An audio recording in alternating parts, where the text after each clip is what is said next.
제가 목사가 되어서 살다 보니까 이런 게 있어요. 30대에 보였던 말씀이 있고요. 40대가 되니까 비로소 보이는 말씀이 있고요. 50대가 되니까 그제서야 깨닫게 되는 그러한 말씀들이 있습니다. 자식을 낳기 전에 보였던 말씀이 있고, 자식을 키우다 보니까 비로소 깨닫게 되는 그런 말씀들이 또 있어요. 창세기에 보면은 아브라함이 100살에 낳은 아들 이삭을 제물로 바치는 이야기가 나오잖아요. 그러니까 하나님이 바쳐라 그랬더니 아브라함이 두말하지 않고 즉시로 순종을 하죠. 저는 이제 예전에 젊었을 때는 이런 말씀을 읽으면서 이 아브라함의 엄청난 믿음에 대해서만 생각을 했습니다. 아니, 어떻게 이런 믿음을 가질 수가 있을까? 저에게 늦둥이 아들이 하나 있거든요. 근데 이 아이의 얼굴을 이렇게 쳐다보면은 나는 아브라함 같이는 못할 것 같다. 늘 그렇게 생각을 했었습니다. 근데 이 아들이 중학교 2학년이 되던 해에 나도 아브라함처럼 할 수 있겠다. 그런 생각이 들더라고요. 어느 날 하나님이 네 아들을 잡아서 바쳐라 그러면 네. 제가 두말하지 않고 순종할 수 있는 믿음이었는지 용기였는지 그런 게 생기는 것을 제가 깨달았습니다. 그러니까 나이가 들고 자식을 키우다 보면 또 목회 연수가 지나가다 보면은 예전에 못 봤던 말씀들이 비로소 보이는 것들이 있거든요. 그러니까 여러분, 나이 든다고 짜증내지 마시고 하나님은 이 나이에 2026년에는 무슨 말씀을 보여주실지 기대하실 수 있기를 바랍니다. 오늘 설교 제목에 매력 그리고 거룩이라는 두 단어를 모아 넣었습니다. 여러분, 이 두 단어는 잘 어울리는 단어일까요? 아니면 서로 잘 안 어울리는 단어라고 생각을 하시나요? 먼저 매력에 대해서 한번 생각을 해보겠습니다. 방금 말씀드렸던 이제 저희 집 막내가 하도 말을 안 듣길래 한번 제가 야단을 심하게 쳤어요. 그런데 이 아이가 눈을 동그랗게 뜨고 저를 이렇게 쳐다보는 거예요. 그래서 제가 이 자식이 어디서 눈을 동그랗게 뜨고 쳐다보냐 막 그렇게 야단을 쳤거든요. 그랬더니 아들이 야단을 맞으면서 눈물이 그렁그렁 하는데 여전히 이제 눈을 똑바로 이제 저를 쳐다보면서 그러는 거예요. 아빠, 눈을 네모나게 뜰 수는 없는 거 아니에요? 그 순간 저는 이제 웃지도 못하고 화도 못 내겠고 그래서 그냥 상황을 종료를 시켜버리고 말았습니다. 그래서 그날 이후부터 제가 주님의 음성을 기다리는 거예요. 잡아서 바치라 그러면 순종하려고. 근데 정말 함께하면 할수록 이렇게 속 터지는 아들입니다. 그런데 이렇게 버르장머리 없고 바락바락 대드는 이 막내 아들을 좋아하는 사람이 있더라고요. 제 아내는 저희 집 막내 아들을 그렇게 예쁘다고 얘를 이제 끌어안고 그렇게 좋아해요. 그리고 이제 이모가 둘이 있는데 이 이모들도 저희 집 막내 아들만 보면은 막 용돈 주고 뭐 난리가 납니다. 그리고 이제 저랑 같이 일하는 저희 비서 전도사님이 계시는데 이분은 저희 집 막내가 그렇게 매력적으로 생겼다는 거예요. 이 아이의 매너나 말하는 목소리나 다 너무 좋다는 거죠. 저는 이해가 안 돼요. 그러니까 매력이 있다라는 것은 뭐 마음이 착하다, 뭐 잘생겼다 이런 거랑은 좀 다른 이야기일 것 같아요. 저는 이 아이를 보면서 저는 그런 생각을 해봅니다. 요즘 우리 대한민국의 교회는 사람들의 마음을 사로잡는 어떤 매력이 있을까 하는 거예요. 옳다, 그르다, 은혜가 있다, 없다 이런 걸 떠나서 과연 이 시대에 예수 안 믿는 사람들은 교회에 대해서 관심을 가지고 있을까? 교회가 매력적이라는 그런 생각을 할까? 이런 질문을 가지게 되는 거죠. 근데 생각해 보면은 이 코로나의 시대를 지나가면서 교회가 정말 인기 없는 그런 어떤 집단으로 비춰지고 있는 것 같습니다.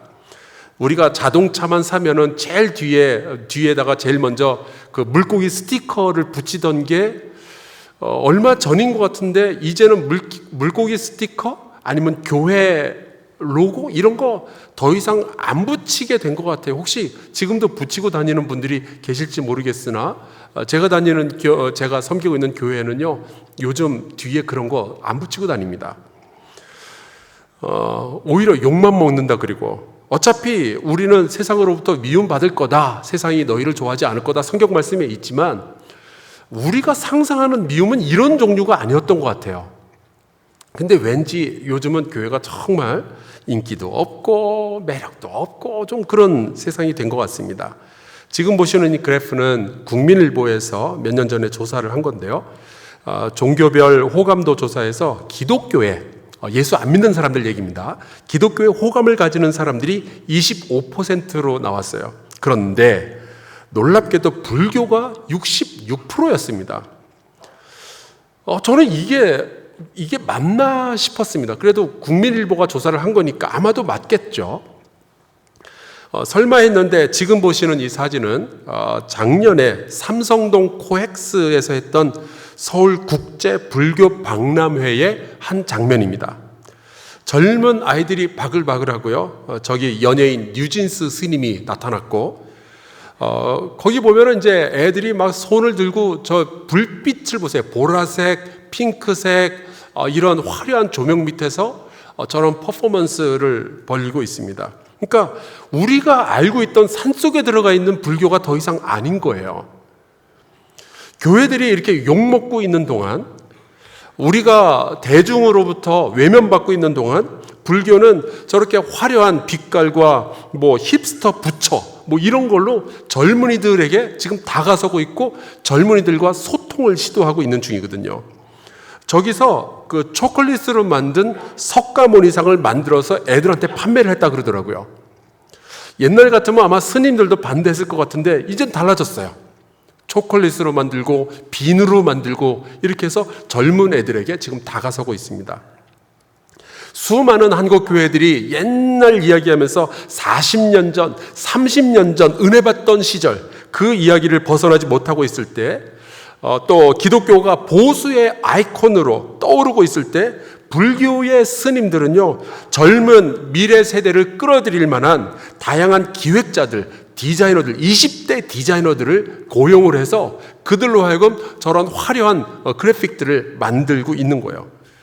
저는 물론 구원과 진리는 기독교에만 있다고 믿습니다. 그런데 과연 우리의 젊은 아이들은 진리가 무엇인지 깨닫기 전에 눈에 보이는 것부터 일단 눈에 보이는 게 있잖아요. 그래서 그런데 먼저 눈길이 간단 말이죠. 이 제품이 좋은지 나쁜지 알아보기 전에 예쁜지 이게 우리 눈에 먼저 들어오게 되잖아요. 그래서 이제 저는 이런 질문을 자꾸 던지게 되는 거예요. 과연 우리 교회는 지금 이 시대의 사람들의 눈에도 충분히 매력적일까? 과연 우리는 이 시대를 잘 해석하고 있는 걸까? 우리는 과연 우리의 다음 세대 그리고 이 시대와 소통은 가능한 건가? 이런 이야기, 이런 질문들을 던지게 되는 거죠.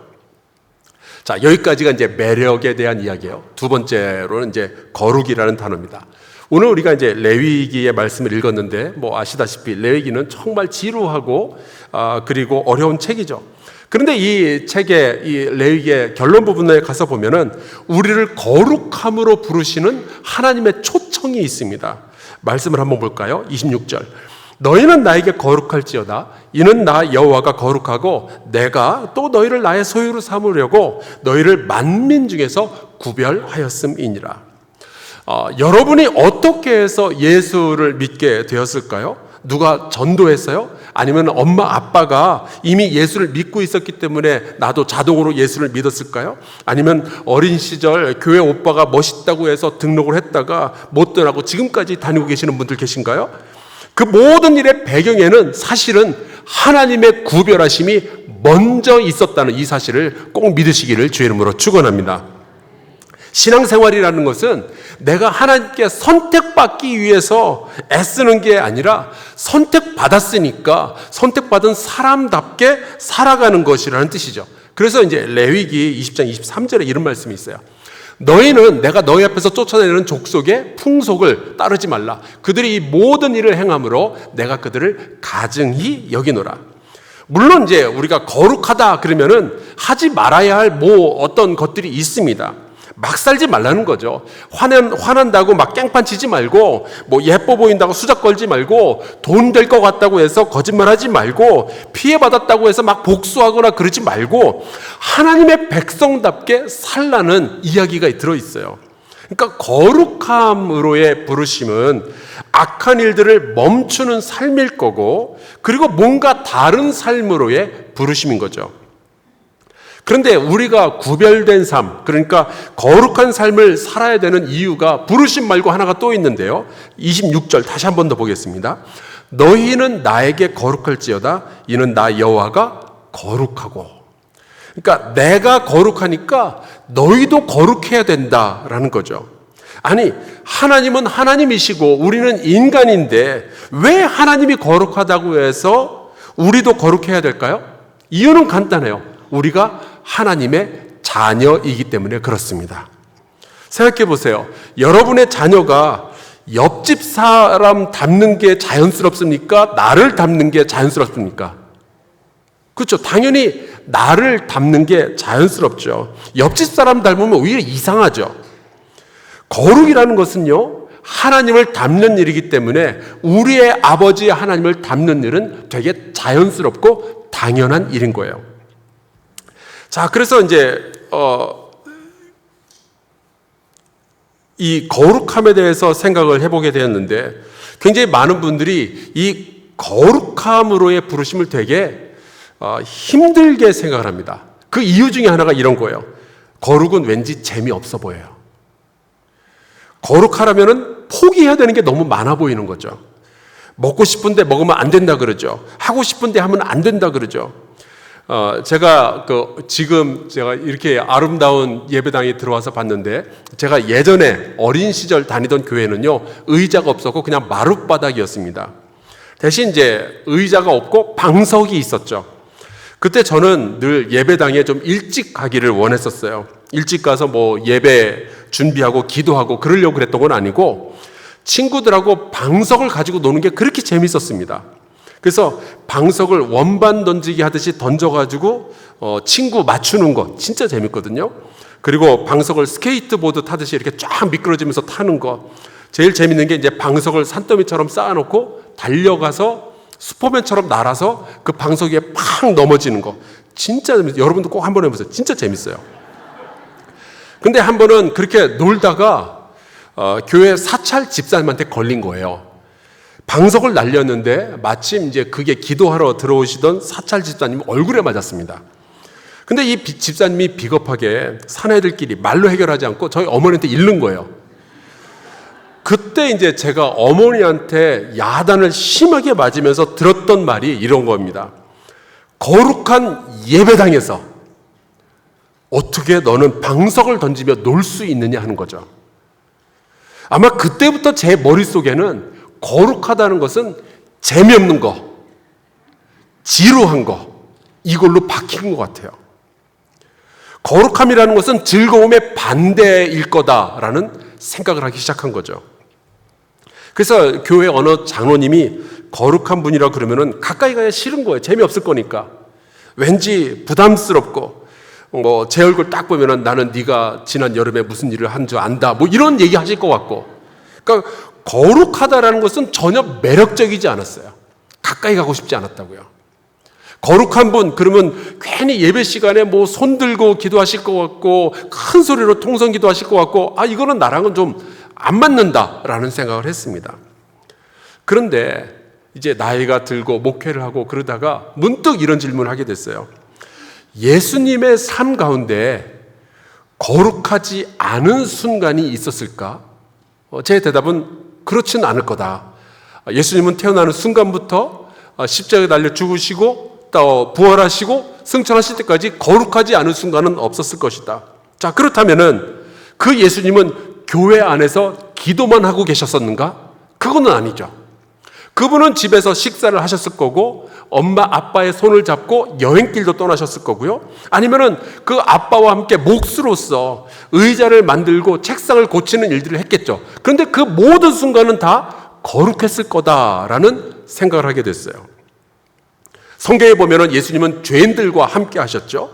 그들과 같이 식사를 하셨습니다. 심지어 그들과 같이 포도주도 마시셨어요. 그런데 여전히 그분은 거룩한 분이셨습니다. 제자들과 어울려서 웃었고요. 그리고 결혼잔치 자리에서 함께 춤을 추던 그런 분이셨죠. 근데 그분은 여전히 거룩하셨단 말이에요. 그런데 그분의 거룩함은 사람들을 다 밀쳐내고 멀리 떠나게 만들고 그랬던 것이 아니라 반대로 사람들을 모으게 하는 힘이었어요. 그분은 거룩한데 그분은 매력적이었던 거예요. 사람들을 끌어당기는 어떤 힘이 있었다고요. 그래서 베드로전서에 보면 이런 말씀이 나옵니다. 너희 마음에 그리스도를 주로 삼아 거룩하게 하고 너희 속에 있는 소망에 관한 이유를 묻는 자에게는 대답할 것을 항상 준비하되 온유와 두려움으로 하자. 그러니까 거룩한 사람들을 바라보면서 이 세상 사람들이 소망의 이유를 물어보게 될 거래요. 소망의 이유를 찾게 될 거래요. 뭔가 다른데 매력적인 사람들, 그들을 보면서 사람들은 소망을 꿈꾸기 시작하게 되는 거죠. 여러분 그런 얘기 들어보셨어요? 최고의 전도지는 성도들의 표정이다. 이런 얘기 들어보셨습니까?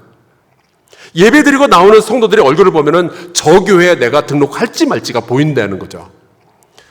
자, 그러고 보면은 제 인생 가운데 만났던 거룩한 사람들 가운데는 굉장히 재미있고 유쾌한 사람들이 많이 있었어요.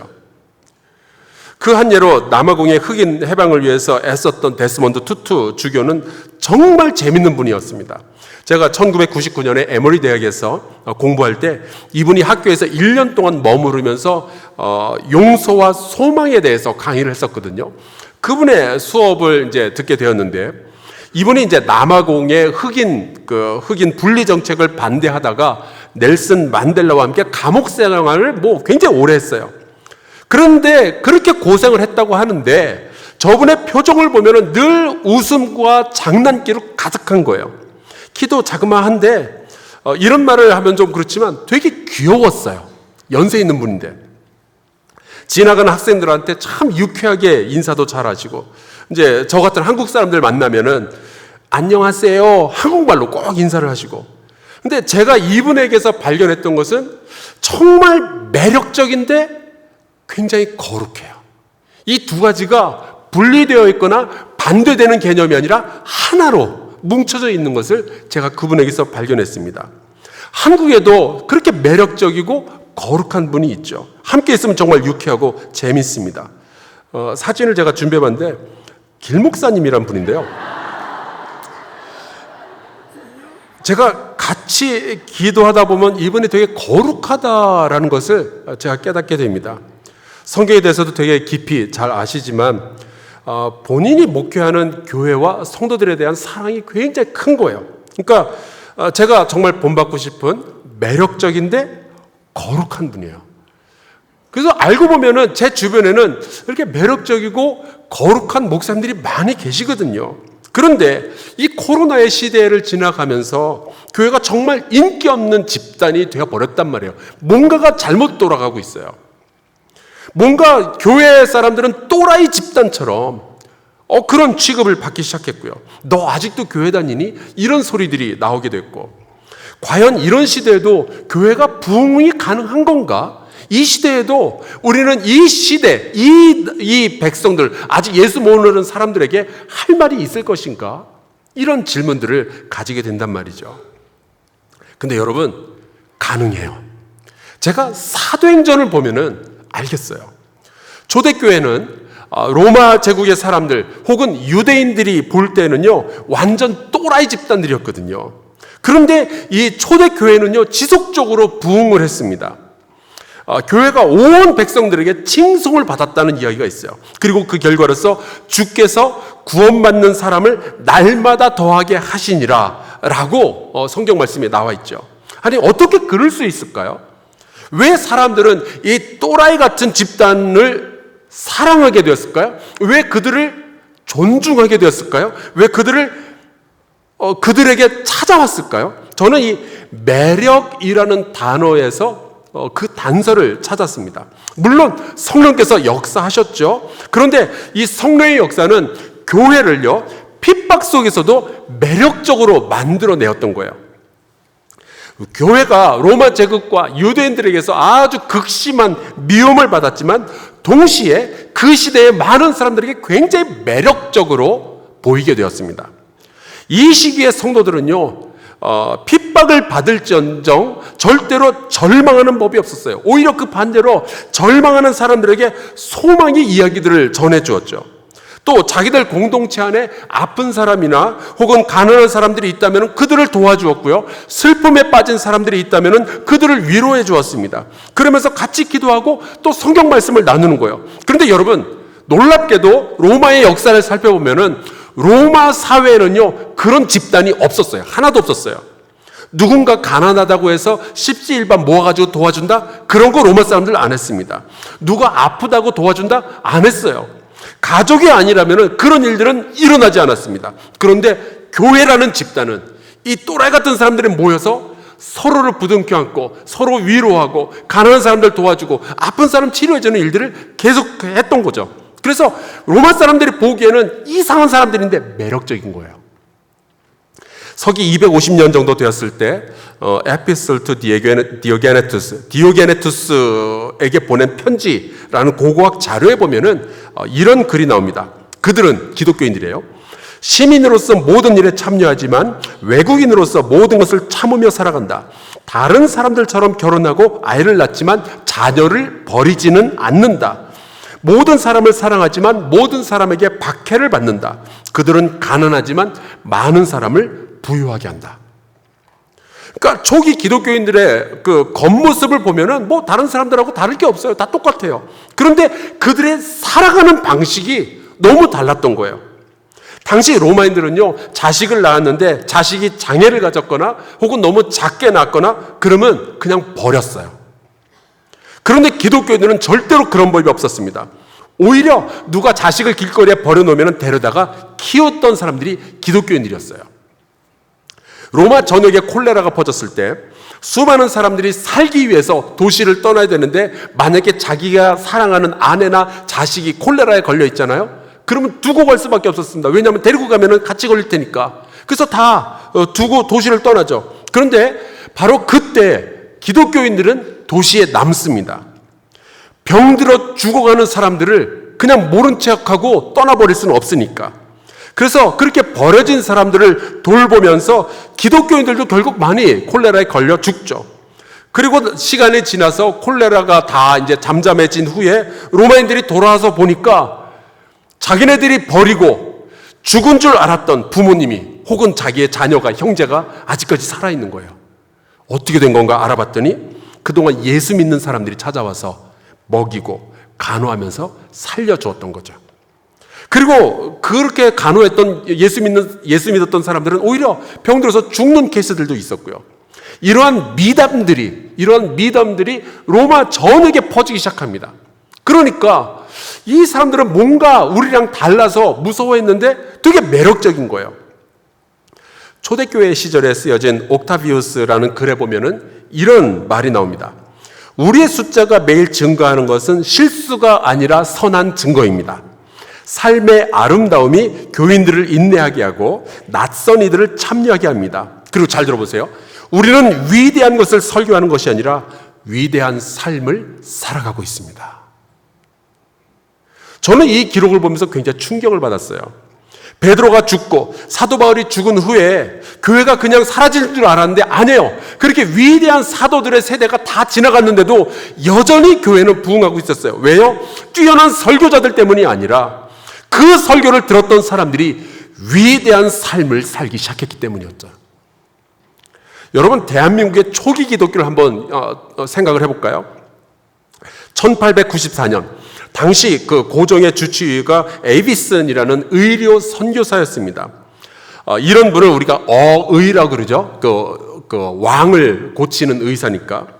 근데 당시 그 사무엘 무어 선교사님이 가르치던 아이들 가운데 봉출이라는 아이가 있었는데 이 아이의 아버지는 백정이었어요. 근데 백정은 교육의 기회가 없으니까 그 아들을 선교사한테 보내가지고 공부를 시켰던 거죠.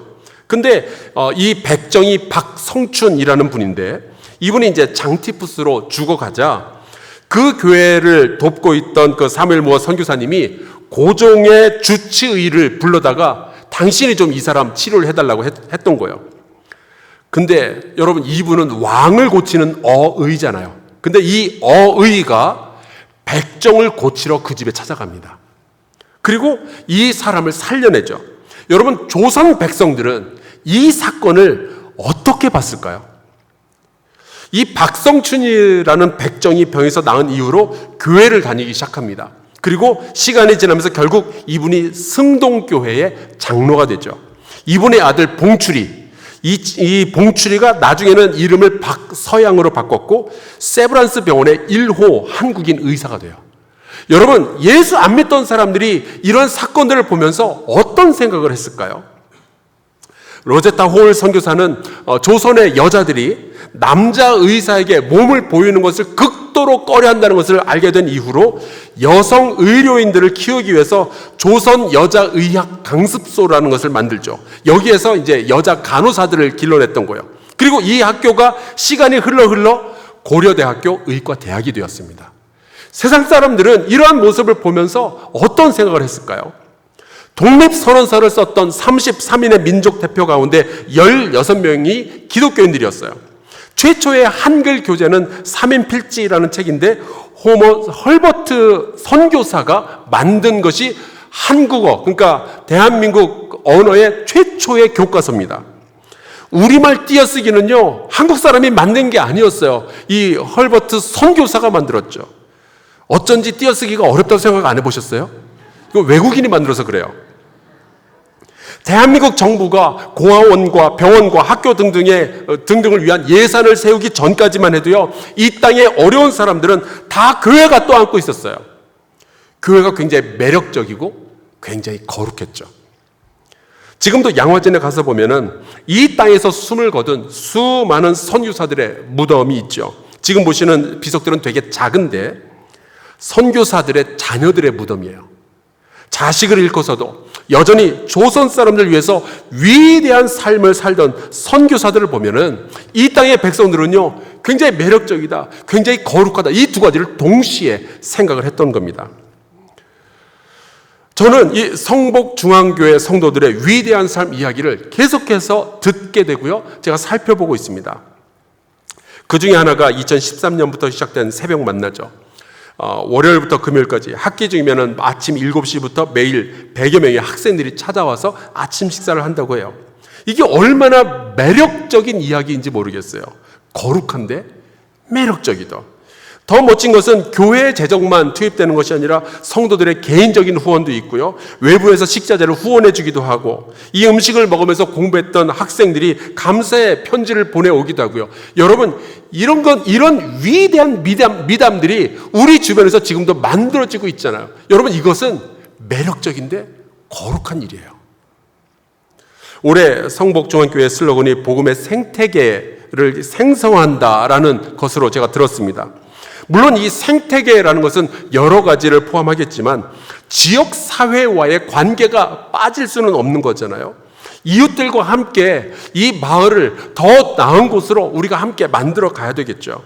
그래서 저희 교회와 우리 교회가 있는 그 동네와 어떤 관계를 맺어가고 있는지 잠깐 여러분과 함께 이야기를 나누면서 우리 교회 자랑을 하려는 게 아니라 여러분처럼 우리도 열심히 노력하고 있으니까 우리 함께 잘해보자는 이야기를 하고 싶어요. 왜냐하면 비슷한 교회 이야기를 들어보면 격려가 될 때가 있잖아요. 우리가 엉뚱한 짓 하고 있는 게 아니네, 이런 느낌을 받을 때가 있거든요. 그러니까 여러분의 이야기가 저에게 격려가 되었듯이 저희 교회의 이야기가 여러분에게도 좀 격려가 되었으면 좋겠습니다. 제가 섬기는 한사랑교회는 서울시 양천구 목동 아파트 단지 안에 있어요. 여러분, 양천구 목동에는 노력형 부자들이 많이 살고 있습니다. 대개는 이제 공부 열심히 하고 일 열심히 해서 돈을 번 사람들이죠. 하지만 이제 아이들 공부에 관심이 많기 때문에 돈을 버는 족족 아이들한테 쓰는 사람들이 이제 저 지역에 많이 살고 있어요. 저는 이제 2011년에 한사랑교회에 부임을 했고 올해 15년째 목회를 하고 있습니다. 한사랑교회는 올해 이제 50주년을 맞이하는 중견교회죠. 근데 이 한사랑교회의 모토는 오늘 선교부가 특송을 했는데 너무 감사해요. 저희 교회가 선교하는 교회, 이게 저희 교회 모토입니다. 그래서 국내 선교, 국외 선교 이게 굉장히 강해요. 그래서 주변에 그 시골에 있는 작은 교회들로부터 굉장히 많이 칭찬을 듣고 있고요. 선교사들로부터 굉장히 칭찬을 많이 듣는 교회입니다. 문제는 교회가 있는 위치 반경 500m 주변이었어요. 서울을 벗어나서 혹은 대한민국을 벗어나서는 정말 선교를 열심히 하는 교회였는데 정작 교회가 자리하고 있는 목동 아파트 지역과는요 교류도 별로 없었습니다. 오히려 그 교회와 우리 이웃들은요 늘 분쟁 가운데 있었어요. 그 민원의 관계였어요. 시끄럽다고 민원 들어오고 주차 뭐 잘못했다고 민원 들어오고 때로는 그것 때문에 경찰이 신고받고 출동한 경우가 한두 번이 아니었습니다. 한 번은 그 교회 주차장에 신정 7동에서 저희가 이제 신정 7동에 위치를 하고 있는데 거기서 그 컨테이너를 가져다 놓은 거예요. 그러니까 취로 사업할 때 필요한 뭐 사업이나 뭐 이런 것들 그런 것들 빗자루 같은 것들을 보관하는데 하필이면은 그거를 교회 건물 바로 옆에다가 컨테이너를 갖다 놓은 거예요. 이게 그 공영 주차장이었으니까 여기 뭐 신정 7동에서 쓰겠다고 하면 쓸 수 있는 거죠. 근데 그게 이제 교회 건물을 가리니까 그 들어오는 문 쪽을 가리니까 제가 우리 그 장로님 한 분한테 이거 좀 옮길 방법이 없겠냐고 그랬더니 장로님 한 분이 목사님 그거 제가 할게요 그러시는 거예요. 그래서 얼마나 감사하든지. 그런데 이 장로님께서 자기 친구 국회의원한테 뭐라 그런 거예요. 그랬더니 그 국회의원이 우리 동네 공무원들한테 불호령을 날린 거죠. 여러분 그 이후로 어떻게 된지 아세요? 신정 7동과 우리 교회가 원수가 됐어요. 교회가 거룩한지는 모르겠지만 그들 눈에는 전혀 매력적인 집단이 아니었습니다. 오히려 국회의원들 삥 돌려가지고 국회의원 통해가지고 압력을 행사하는 이상한 집단이 되어버린 거예요. 그래서 이제 서로 이제 척을 진 채로 꽤 오랫동안 시간을 보냈는데 그러던 어느 날 하나님께서 저에게 한 책을 읽게 해주셨습니다. The Art of Neighboring, 이웃이 되는 법이라는 제목의 책이었어요. 콜로라도 덴버 지역에 사시는 두 분의 목사님이 쓴 책인데 이 책에는 이렇게 쓰고 있습니다. 예수님은 이웃을 사랑하라라고 명령하셨는데 만약 우리가 이 예수님의 말씀을 문자 그대로 따른다면 어떤 일들이 벌어질까? 라는 질문인데 제가 그 질문을 보고 그러게? 라는 생각을 해봤어요. 왜냐하면 우리는 우리 교회와 주변 지역은 민원의 관계로 맺혀져 있는 관계라서 그냥 만날 때마다 으르렁거렸거든요. 근데 만약에 사랑하면 어떤 일들이 벌어지게 될까? 저도 궁금하더라고요. 그래서 이 책을 읽으면서 제가 이제 대강절 설교 시리즈를 하나 했습니다. 전쟁을 할 때도 손자병법이라고 기술을 배우는데 예수님의 말씀을 실천하고 이웃을 사랑하기 위해서 우리 한번 전략을 짜보자 이런 취지였어요. 그러면서 이제 같이 설교를 하면서 도전을 했었는데 첫 주에 우리 성도들에게 이런 숙제를 냈습니다. 저렇게 생긴 그림을 저희 종이 그림을 이제 프린트를 해서 성도들에게 종이를 나눠주고 설명을 하는 거죠. 저기 이제 빈칸들은 다 우리의 이웃들이고요. 중앙에 살짝 그 왜 색깔이 짙은 노란색 종이 있죠. 그게 이제 우리 집인 거예요. 그 주변에 있는 게 이제 우리 이웃들인데 먼저 중앙에 자기 이름을 써라. 그래서 이제 다 자기 이름을 썼어요. 그리고 주변에 있는 빈칸에는 이웃들의 이름을 알고 있다면 쓰라고 제가 부탁을 했습니다. 만약에 단독주택에 사신다면은 앞집, 옆집, 뒷집에 있는 이웃들의 이름을 아는 대로 쓰고 아파트에 사신다면은 윗집, 아랫집, 앞집, 앞집의 윗집, 뭐 앞집의 아랫집 뭐 이렇게 최소한 5 이웃들의 이름을 하여튼 아는 대로 누구 엄마도 좋고 무슨 아저씨 이것도 좋으니까 써보라고. 여러분 결과가 어땠을 것 같아요? 한 집을 아는 사람이 별로 없더라고요. 이웃을 사랑하는 이야기는 수도 없이 들었지만 10년째 한 아파트에서 살아도요 이웃들의 이름조차 모르고 살고 있었던 거예요. 그래서 이 설교 시리즈를 마감하면서 우리 성도들에게 그런 질문을 했어요.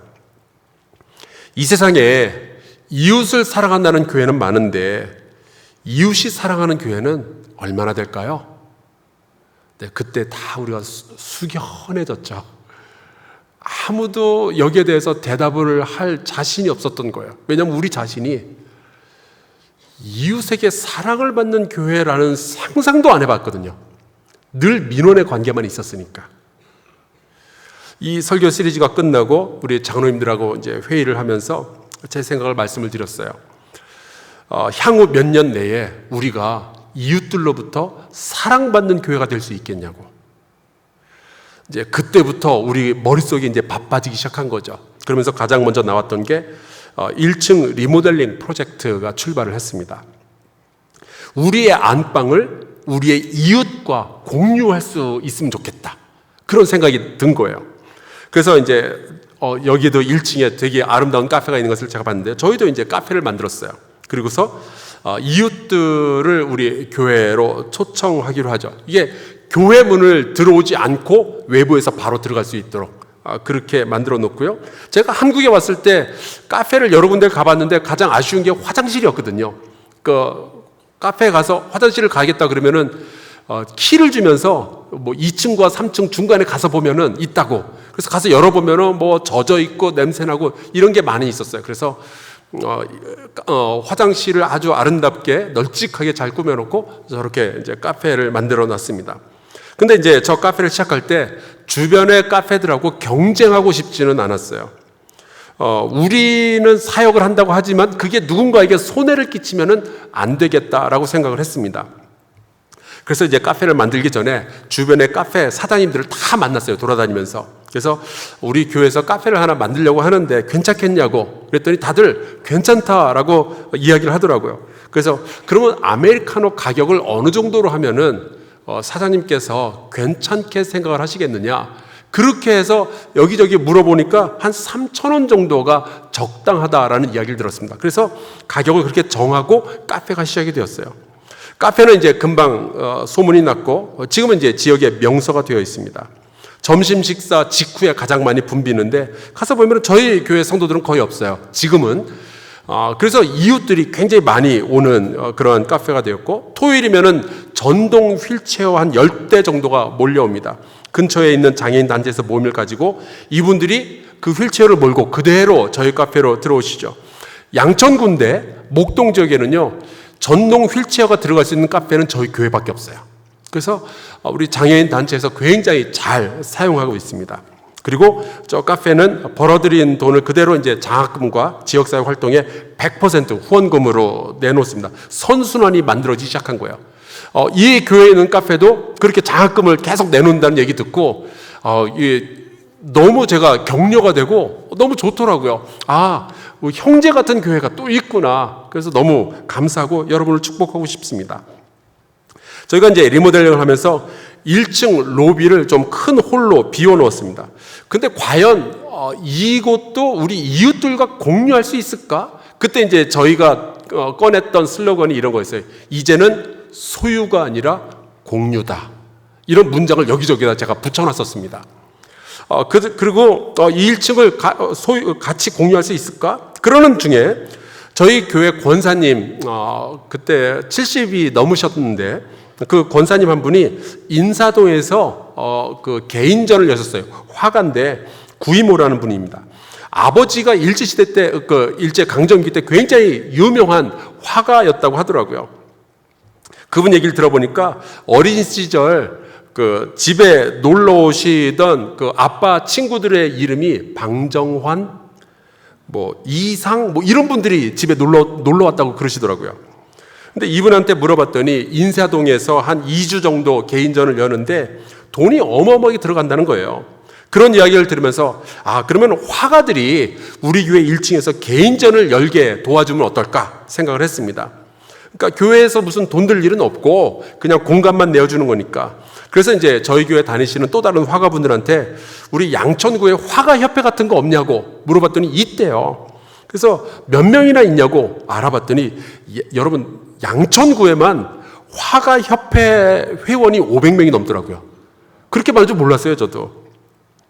그래서 이제 그때부터 매월 그 화가들에게 1층을 갤러리로 내어주고 전시를 하지만 판매도 가능하게 구조를 짰습니다. 벌써 11년째 매월 한 번씩 개인전을 하는데 그림을 걸면 한 달 내내 걸려 있는 거예요.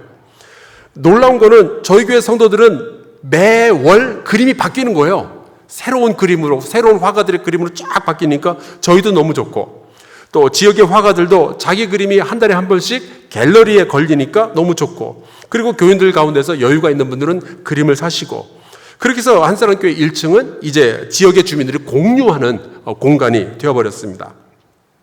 그러다가 코로나 팬데믹이 빵 하고 터진 거죠. 잘 나가고 있었거든요. 근데 갑자기 모든 분들이 닫힌 거예요. 그때 이제 솔직히 고백하자면 코로나로 이제 시작된 새로운 변화 앞에서 저가 굉장히 당황하고 있었습니다. 근데 이제 저도 처음 당하는 일이니까 뭘 어떻게 해야 될지 모르겠더라고요. 그래서 교회 리더로서 무슨 이야기라도 무슨 말이라도 듣고 어떻게 해서라도 좀 도움을 얻고 싶었습니다. 그래서 이제 사람들을 모았는데 언컨택트라는 책을 썼던 김용섭 소장, 공간이 만든 공간을 쓴 유현준 교수, 또 목회 데이터 연구소의 지용근 소장 등등을 이제 차례로 만나면서 대화 내용을 이제 유튜브에 이제 올려놓기 시작했어요. 제가 던진 질문은 간단했습니다. 도대체 우리의 미래는, 교회의 미래는 어떻게 될 건가? 우리는 무엇을 해야 되는가? 그런데 이제 그분들이 5명을 만났는데 5명의 대답이 너무 똑같은 거예요. 그 대답이 뭔 줄 아십니까? 변화해야 할 것은 변화해야 되고 지켜야 되는 것은 지켜야 된다는 이야기예요. 그걸 누가 몰라요? 그런데 처음에는 이제 그 대답을 듣고 짜증이 났거든요, 저도. 제가 이 대답을 기획하느라 돈을 얼마를 썼는데 그런 대답을 하나 생각을 했는데 이 말을 곱씹으면 곱씹어 볼수록 그 말 속에 지혜가 있다는 것을 깨달았습니다. 왜냐하면은 어쩌면 한국교회, 어쩌면 우리 한사랑교회의 진짜 문제는 변화해야 되는 것들을 지키고 있었고 지켜야만 하는 것들을 변화시키고 있었구나라는 생각을 했던 거예요. 그래서 저는 이제 교회의 어떤 변화를 시도하기 전에 이미 한참 변해서 달라져 버린 세상 사람들 그리고 성도들에 대해서 그제서야 비로소 다시 연구를 시작을 했습니다. 그때 이제 몇 가지 키워드들을 얻었는데 그 중에 하나가 헝거라는 키워드였어요. 배고픔이라는 뜻이죠. 여러분 배고파 보셨습니까? 지금 배고픈 분 계세요? 계시죠? 지금 보시는 이 그림은 1966년 제가 태어나던 해에 나왔던 덴마크 영화의 포스터입니다. 영화 제목이 헝거죠. 가난해서 먹을 음식이 없다는 것이 얼마나 사람을 비참하게 만들 수 있느냐를 그리는 영화였는데, 그러니까 1966년에는 덴마크 같은 복지국가도요 배고픔이라는 게 있었던 모양이에요. 근데 여러분 생각해 보세요. 배고픔은 음식만의 이야기가 아니잖아요. 2002년 한국 월드컵 그 축구팀 감독이었던 히딩크가 했던 유명한 말이 있죠. I'm still hungry. 나는 지금도 배고프다. 이 말이 밥을 더 달라는 이야기가 아닙니다. 더 많은 승리에 대한 어떤 배고픔이 있다. 굶주림이 있다. 승리를 더 많이 취해야 되겠다. 이런 이야기잖아요. 지금 보시는 이 그림은 헝거라는 잡지의 표지 그림입니다. 영국의 사진작가 랭킨이라는 사진 작가가 창간을 한 잡지인데 여기서 말하는 굶주림이라는 것은 창조와 아름다움에 대한 굶주림이었어요. 나의 멋짐에 대해서 누군가의 그 부러워하는 시선을 받고 싶은 그런 굶주림. 누군가 나를 인정해주고 나의 가치를 알아봐 주기를 바라는 어떤 굶주림. 여러분 이 시대는요. 이 시대에 예수 믿는 사람들도 예수 안 믿는 사람들도 이런 굶주림을 가지고 있는 거예요. 우리 시대의 그런 굶주림은 어떤 것인가? 첫째, 연결되는 것. 코로나 시대를 지나면서 이것이 이제 대두가 된 거죠. 연결되고 싶다. 둘째, 의미 있고 싶다라는 거예요. 너무 뻔한 답인 것 같지만 이것이 지금 시대에 굉장히 강력한 화두로 떠올랐습니다. 코로나 시대에 사람들이 이제 혼자 있어 봤거든요. 근데 그러면서 더더욱 어떤 연결이 되는 것들을 사람들이 원했던 거예요. 1인 가구, 혼밥족, 이건 시대의 현상일 뿐이지 그게 사람들이 원하는 삶의 형태는 아니었던 거죠. MZ 세대, 알파 세대도 마찬가지입니다. 놀랍게도 맨날 혼자 게임하는 것 같은데 이들은 연결에 대한 배고픔은 여전히 가지고 있어요. 그래서 저는 옛날에 게임을 하면은 혼자 갤러그, 너구리 이런 게임을 했거든요. 근데 요즘 아이들은요, 혼자 게임을 하는 것 같은데 팀을 이루어서 게임을 하고 있더라고요. 이들이 하는 말이 있어요. 혼자이고 싶지만 외롭고 싶지는 않다. 이게 이 시대의 언어예요. 제 큰아들이 어느 날 뜬금없이 호주를 다녀오겠다고 그러더라고요. 그래서 갑자기 왜 그러냐 그랬더니 거기 친구가 있는데 친구가 오라고 그랬대요. 알고 보니까 리그 오브 레전드라는 게임을 하면서 온라인상에서 이 친구랑 같이 팀을 이루어가지고 게임을 많이 했던 모양이에요. 그 친구가 놀러 오란다고 호주까지 가겠다는 거죠. 그래서 얘를 언제 만난 적은 있냐? 만난 적은 없대요. 그냥 게임에서만 같이 했다는 거예요. 그래서 야, 만난 적도 없는데 어떻게 친구라고 부를 수가 있느냐 그랬더니 아들이 막 발끈하면서 자기들은 전쟁터에서 같이 싸우고 같이 죽은 전우라는 거예요. 여러분, 애들은요 혼자서 잘 지내고 있었던 게 아니에요. 이 아이들에게는 연결에 대한 배고픔이 있었던 거죠. 교회의 이야기를 한번 해봅시다. 여러분, 선교라는 단어 잘 아시잖아요. 선교의 반대말이 뭘까요? 저는 고립이라고 생각을 합니다. 코로나를 지나면서 한국 교회가 이 사회로부터 굉장히 격리 혹은 고립되었다는 느낌을 강하게 받았어요. 교회와 성도들이 그 이웃들과 공감할 수 있는 스토리가 너무 많이 사라져버린 거죠. 교회의 훈훈한 미담들 이런 거 전부 다 사라져버리고 대신 또라이 집단처럼 보이는 그런 사건들만 계속해서 매스컴에 오락내락하고 있는 거예요. 그러면서 기독교 청년들이 교회 다니는 것들을 이제 비밀에 붙이기 시작하죠. 말하기가 창피하니까. 그러면서 점점 고립되기 시작했던 거예요. 그 결과로 선교가 약화되는 거죠. 교회가 이웃들과의 연결점들을 다 놓치고 있었던 거예요. 이웃을 사랑한다고는 하지만 이웃이 사랑할 수 없는 교회가 되어가고 있었던 거예요. 여기에 우리 성도들의 배고픔도 있었던 거죠. 우리 성도들은 거룩하고 싶지만 그렇다고 이 세상으로부터 고립되고 싶은 것은 아니었잖아요. 우리 성도들은 굉장히 매력적인 사람들이거든요. 그러면서 또한 거룩할 수 있거든요. 근데 뭔가 지금 잘못 돌아가고 있었던 겁니다. 또 하나, 요즘 사람들은요, 의미에 대한 헝거가 있어요. 의미에 대해서 굉장히 배고파합니다. 다른 말로 하자면은 어떤 인정받고 싶은 그런 생각들을 가지고 있죠. 뿌듯함? 나는 지금 잘하고 있어. 나는 잘난 사람이야. 나는 괜찮은 사람이야. 이런 느낌들을 가지고 싶어 해요. 내가 뭔가에 기여했다는 느낌? 나는 어떤 자부심 같은 거를 가지고 있어. 이런 느낌들을 다들 원하고 있다는 거죠. 그래서 요즘은 물건을 사도 그냥 옛날에는 예쁜 거, 그냥 필요한 거 이렇게 샀는데 요즘은 의미 있는 물건들이 많이 팔리는 추세가 있습니다. 예를 들자면 마리몬느 같은 회사에서는 핸드폰 그 케이스를 디자인해서 파는데 그 종군 위안부들을 돕기 위해서 설립된 회사라고 그러죠. 젊은이들은 저걸 어떻게 귀신같이 알아가지고 이 회사의 제품을 사가지고 그거 사서 들고 다니고 그것을 자기 사진으로 찍어가지고 SNS에 올리면서 나 이런 물건 샀다라고 이야기를 하는 거예요. 왜요? 의미가 있으니까. 그래서 이걸 개념 소비라고 부르기도 하고 요즘은 의미라는 뜻의 미닝과 커밍아웃을 합쳐서 미닝아웃이라는 표현도 쓰고 있더라고요. 그래서 저희 교회도 더 인간적이고 더 세심하고 더 의미 있는 일들을 또 시도하기로 했습니다. 성도가 연결이 되고 교회와 이웃들이 연결될 만한 의미 있는 일들을 찾아보기 시작한 거예요. 그 중에 이제 몇 가지만 소개해 드릴게요. 첫 번째 이제 코로나 시절이었는데 청년교회가 여름 수련을 하는데 수련회 장소마다 다 문이 잠긴 거예요. 아무도 갈 수가 없어요. 게다가 그 당시 기억나십니까? 4명 이상 모이면 걸렸어요.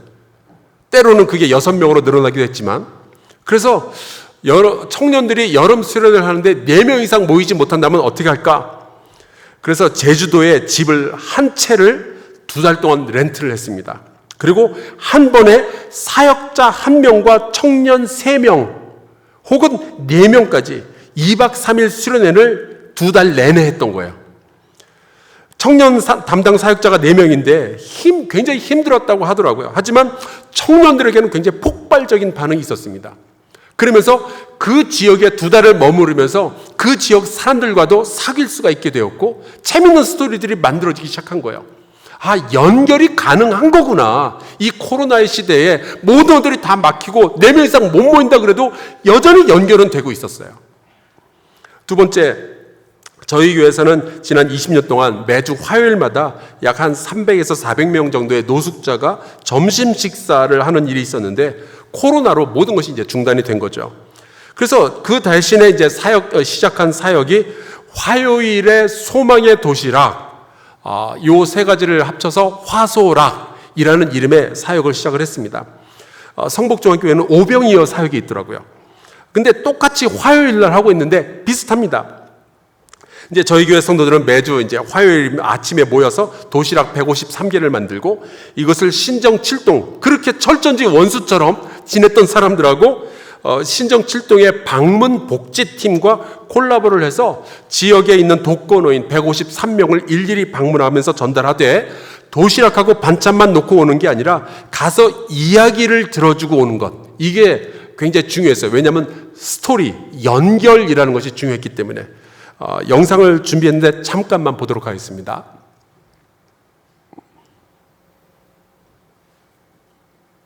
코로나 시대는 거리를 두는 삶을 익숙하게 만들었습니다.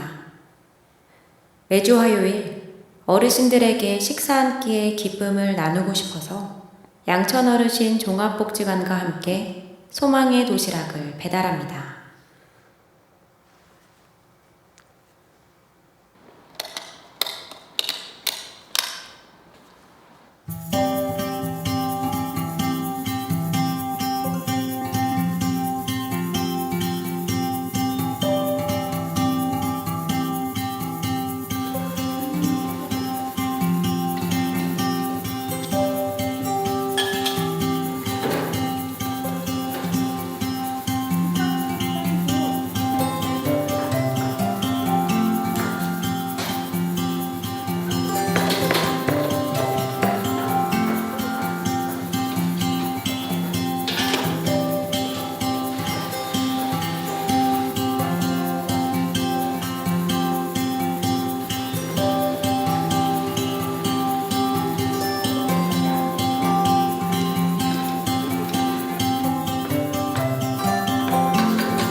선생님이 제일 좋으시죠? 할머니는 도시락을 전하는 생활지원사의 기도와 관심으로 행복을 더욱 느끼고 계셨습니다. 할머니는 아들이 신앙을 가졌지만 최근에 먹고 사는 문제 때문에 신앙생활을 잘 하지 못해 더 뒷바라지 해주지 못한 할머니의 잘못이라며 걱정을 저희에게 나누어 주셨습니다. 어떻게 보면 자식보다 낫다. 네, 여기까지만 보도록 하겠습니다. 여러분이 하고 있는 아침 만나는 매일 하는 거기 때문에 더 엄청난 사역이에요. 여러분 알고 계셔야 돼요. 저희는 일주일에 한 번 하는데도 저런 사역들을 하면서 이제 사람들과 만나고 스토리들을 계속 이어가는 그러한 사역을 하고 있습니다. 제가 이제 저런 영상을 만들었던 거는 신정 7동 공무원들에게 이 영상을 전달을 해줬어요. 그랬더니 원래 이제 양천구에서는 해마다 한 번씩 모든 동장들이 다 모여가지고 동에서 하고 있는 일들을 발표하는 모임이 있더라고요. 근데 거기에 가셔서 화소락이라는 것을 우리 교회랑 협력을 해서 하고 있다라고 발표를 했는데 그해 신정 7동이 5점 만점에 4.97점을 받으면서 대상을 받았어요. 그리고 저 동장님이 승진해서 딴 데로 가셨어요. 그때부터 이제 신정 7동에 오시는 동장님들은 그 동장님의 종교와 상관없이 이제 한사랑교회와 협업할 것을 기대를 하시죠. 그러면 저희는 그분들과 같이 협업을 하면서 그분들이 어디 가서 발표할 만한 내용들을 저희가 직접 영상이나 여러 가지 제작을 해가지고 그분들에게 전달을 해드립니다. 해마다 그 성탄절이라면은 아마 대부분의 교회가 선물들을 준비할 거예요. 그래서 고아원, 경찰서, 양로원, 병원, 시골교회 이런 데 이제 가져다 주죠. 우리 성복중앙교회에서도 사랑의 비타민이라는 것을 하고 있는 것 제가 보았습니다. 정말 좋은 일이고요. 저희에게도 굉장히 오랫동안 했어요. 근데 이제 이런 모델에는 피할 수 없는 숙명적인 약점이 하나 있습니다. 저희 지역에 이제 어르신 복지관이 하나 있는데 저희가 한 해에는 이제 쌀을 가져다 드렸더니 그분이 이제 쌀을 받으시면서 약간 이렇게 돌아서면서 하는 말이 있잖아요. 이렇게 쌀을 받고 돌아서면서 우리는 쌀 많은데 그런 얘기를 하시는 거예요. 그때 제가 배웠어요. 이분들이 뭐가 필요한지 알아보지도 않았구나, 우리가. 그러니까 우리가 있는 거 그냥 갖다 주니까 당신네들은 고마워하면서 받아야지 이런 태도였던 거죠, 우리가. 그리고 제가 그때 깜짝 놀랐어요. 우리가 이런 식이었구나. 그래서 그때 이제 우리 그 지역 사회 선교부라는 부서가 있는데 그때 우리가 그랬어요. 혹시 우리의 선물에 인격을 담을 수 있겠느냐. 그래서 양천구가 관리하고 있는 가난한 가족들이 있거든요. 그분들의 연락처를 받고 일일이 그분들에게 당신이 만약에 이번 크리스마스 때 10만 원 이하의 선물을 받는다면은 뭐가 필요한지, 뭘 받길 원하시는지 그것들을 이제 물어보기 시작했습니다. 이 10만 원이라는 선도 첫 해에는 안 해가지고 어떤 집은 되게 비싼 거 요구하고 어떤 집은 싼 거 요구하고 그래가지고 한번 난리를 친 적이 있었거든요. 실수를 하면서 그 이듬해에는 10만 원이라는 어떤 선을 정한 거죠. 7만 원을 정한 적도 있었고요. 가능하면 그 선물이 왜 필요한지도 이렇게 좀 알아보도록 했습니다. 그렇게 해서 한 150가정 정도의 사연과 그들이 원하는 선물이 교회의 리스트로 도착을 하면은 그것을 저희가 이제 카드에 써서 밀봉을 하고 교회에 있는 그 크리스마스 그 트리의 장식처럼 카드를 150개를 주렁주렁 매달아 놓는 거예요. 밀봉이 돼 있죠. 그럼 이제 우리 교회 성도들이 예배 마친 다음에 그것을 무작위로 가져갑니다. 그리고 집에서 열어보는 거예요. 어떤 분은 이런 카드를 받죠. 근데 실제 있었던 일인데 6살짜리 여자아이의 엄마였어요. 근데 그 카드의 내용이 이런 겁니다. 우리 아이가 그림 그리는 것을 굉장히 좋아하는데 우리 집 형편으로는 12색밖에 사줄 수가 없어요. 48색 색연필과 도화지가 있으면 좋겠어요. 근데 이 사연을 받았던 저희 교회 성도 가족이 그걸 보고 그렇게 많이 울었다고 그래요. 왜냐하면 이 시대에 48색 색연필을 못 사서 부탁을 하는 사람이 아직 있구나. 그래서 가족이 같이 기도하고 그 선물을 이제 함께 준비한 거죠. 엄마 아빠는 48색 색연필, 큰아들은 도화지, 막내딸은 지우개 이런 식으로 이제 같이 준비를 하고 포장을 해서 교회를 가져오면은 이제 교회는 그 선물을 가져다 주고 대신 그 선물을 준비했던 저희 교회 가정은 미담이라는 것을 아름다운 기억을 남기게 되는 거죠. 이렇게 해서 스토리들이 하나씩 두 개씩 이제 만들어지기 시작했던 거예요. 잠깐 관련 영상을 보도록 하겠습니다. 어려운 이웃들에게 따뜻한 크리스마스 선물을 전하는 크리스마스 엔젤 프로젝트가 10주년을 맞이했습니다. 올해는 양천 지역에 소외된 153분의 이웃들에게 크리스마스 선물을 전하는 크리스마스 엔젤 프로젝트 더10으로 진행됩니다. 먼저 1층 로비에 마련된 크리스마스 트리에서 카드 하나를 선택해주세요. 카드를 열어 엔젤을 기다리고 있는 이웃의 이야기와 선물을 읽어봅니다. 기도하는 마음으로 정성스럽게 선물을 준비하고 12월 18일 주일까지 교회 사무실로 가져다 주세요. 12월 4일 크리스마스 엔젤이 여러분을 기다립니다. 간단한 내용이지만 선물만 사라지는 게 아니라 지금 이제 스토리들이 계속해서 쌓이고 모이고 있습니다. 이런 미담들이 우리한테 굉장히 필요했었던 것 같아요. 그 다음으로 저희 교회에서 하는 일로는 집수리 봉사팀이 있습니다. 감사하게도 저희 교회는 건축 혹은 뭐 리모델링 이런 데 관심을 가진 분들이 꽤 많이 있었어요. 도배하는 분, 전기 공사 하시는 분도 있었고요. 또 남자분들 가운데는 뭔가 부수면은 기분 좋아하시는 분들이 계시더라고요.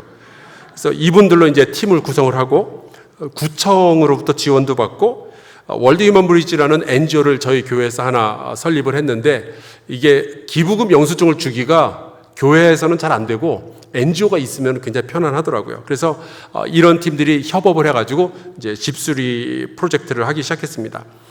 코로나 이전부터 하던 일이긴 했지만 코로나 이후에 오히려 이제 이 일이 굉장히 사역이 강화가 되어서 교회에서 이제 도배, 페인트, 간단한 전기 기술들을 가르치는 학교를 저희가 세웠고 현재는 한 40명 정도의 회원이 돌아가면서 움직이고 있습니다. 사람의 인생 혹은 한 가정의 분위기를 가장 빠르게, 가장 확실하게 바꾸는 방법은요, 집을 바꾸는 거더라고요. 물론 이사를 가거나 리모델링을 하면 좋겠지만 그렇게까지는 좀 어려우니까 그 집에 찾아가 보면요, 한 케이스는 할머니와 장애를 가진 아들, 40대 아들, 이 40대 아들을 아무도 케어하지 않으니까 할머니, 그 엄마죠. 엄마가 이 40대 아들을 케어를 하는데 엄마도 장애가 있고 아들도 장애가 있어요. 근데 둘이 함께 사는데 그 집을 찾아갔는데 천정부터 바닥까지 까만 곰팡이로 완전히 덮여 있었습니다. 거기서 어떻게 살았는지 모르겠어요. 그래서 저희 교회 성도들이 찾아가서 그분들 잠깐 나가 계시라고 하고 맛있는 거 사드리고 그러면서 그분들이 나가 계시는 동안에 바닥에 장판부터 벽지, 천정, 전등, 싱크대까지 전부 교체를 했습니다. 하루 반나절이면 거의 되더라고요. 그거를 이제 싹 바꿔서 다 이렇게 돌려줬는데 그것만으로도 이분들은 어마어마하게 삶의 질이 향상이 되는 거예요. 이런 일들을 좀 더 효과적으로 하기 위해서 중고 탑차를 하나 트럭을 구매를 했고 그 안에 이제 모든 공구들, 특별히 이제 도배할 때 쓰는 풀 바르는 기계 이거 2대나 벌써 넣어놨고요. 그리고 이제 연락만 받으면은 저희가 달려가는 거예요. 만약에 저렇게 안 하면은 이제 공구 같은 것들 창고에다 넣었다 뺐다 그게 굉장히 귀찮더라고요, 생각보다. 근데 트럭에 넣어두니까 트럭 자체가 주차장에서 창고 역할을 하다가 그냥 연락 받으면 바로 가는 거예요. 작년에 100번째 집 공사를 했어요. 근데 여기에서도 어마어마한 많은 스토리들이 계속 만들어지고 인격과 인격이 만나는 이야기들이 벌어지고 있습니다. 그러다 보니까 이제 저희 한사랑 교회가 이제 지역사회의 리더들과 뭔가 서로 그 상호 간의 존경심들이 생겨나기 시작한 거죠.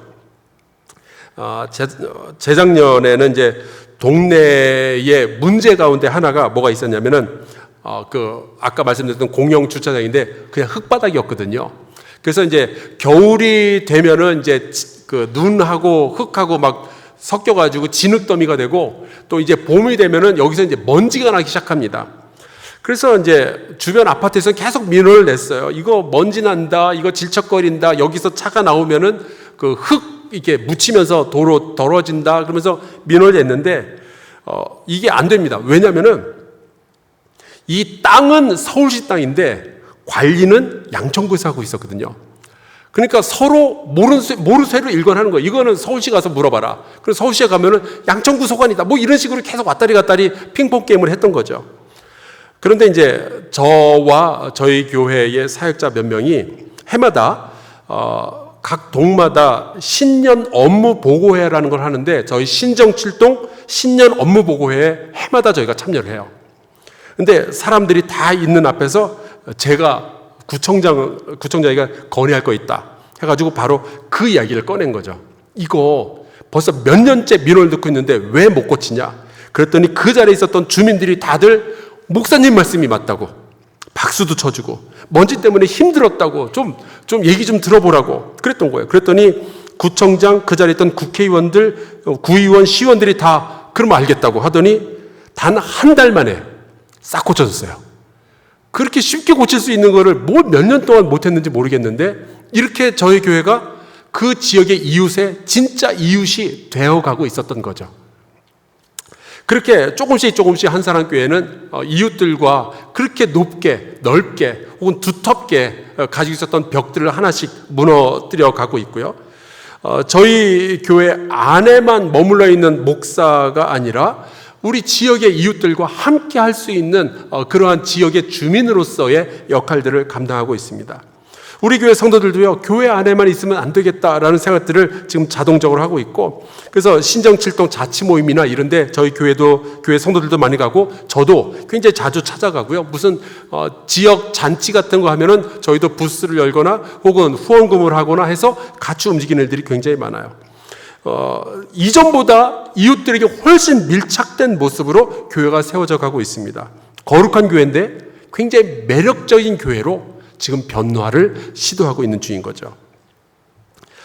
2년 전에 좋은 기분이라는 책을 한 권 읽었습니다. 박정수라는 아이스크림집 사장인데 자기 SNS에 우리 아이스크림 가게 직원을 구한다면서 자기는 아이스크림을 이런 생각으로 팔고 있다. 그러면서 이제 이런 일을 같이 할 사람을 구한다. 그러면서 이제 SNS에 글을 올린 건데 그 글이 너무 좋아가지고 사람들이 이걸 책으로 펴달라라고 했던 거죠. 그래서 책으로 나온 게 바로 아까 보여드린 저 책이었어요. 좋은 기분이라는 책입니다. 근데 저 책에서 그래요. 이 아이스크림 하나로 힘든 하루를 보낸 사람을 위로할 수 있다면, 이 아이스크림 하나로 누군가의 기분을 좋게 해줄 수 있다면 그게 선한 일 아니겠느냐라는 거죠. 그러니까 나랑 같이 이런 일 할 사람 연락을 주세요. 이렇게 됐어요. 근데 놀랍게도 이 아이스크림 사장 박정수라는 사람 예수 믿는 사람 아니었어요. 근데 이들은 선한 일의 가치를 벌써 알아보고 여러 사람과 더불어서 이 일을 하겠다라고 글을 내고 저렇게 책까지 쓴 거예요. 그러니까 예수 안 믿는 사람들도 누군가에게 선한 일을 하는 것을 사명으로 삼고 있더라고요. 그러면서 아이스크림을 파는 거예요. 그런데 그게 사람들의 눈에 굉장히 매력적으로 보이고 있는 거죠. 바라기는 여러분, 우리 예수 믿는 사람들이 아이스크림집 사장보다는 더 고귀한 태도를 좀 가지고 살 수 있지 않겠습니까? 거룩한데 굉장히 매력적인 성도, 거룩한데 굉장히 매력적인 교회가 될 수 있을 거라고 저는 믿어요. 자기만 알고 있는 이 세상에서 남들에게 나누어주고 또 격려하고 그런 공동체를 만들 수 있다고 생각을 합니다. 증거가 있잖아요. 여기 성복주원교회. 저희는 저희 교회 이야기를 여러분과 함께 나누고 있잖아요.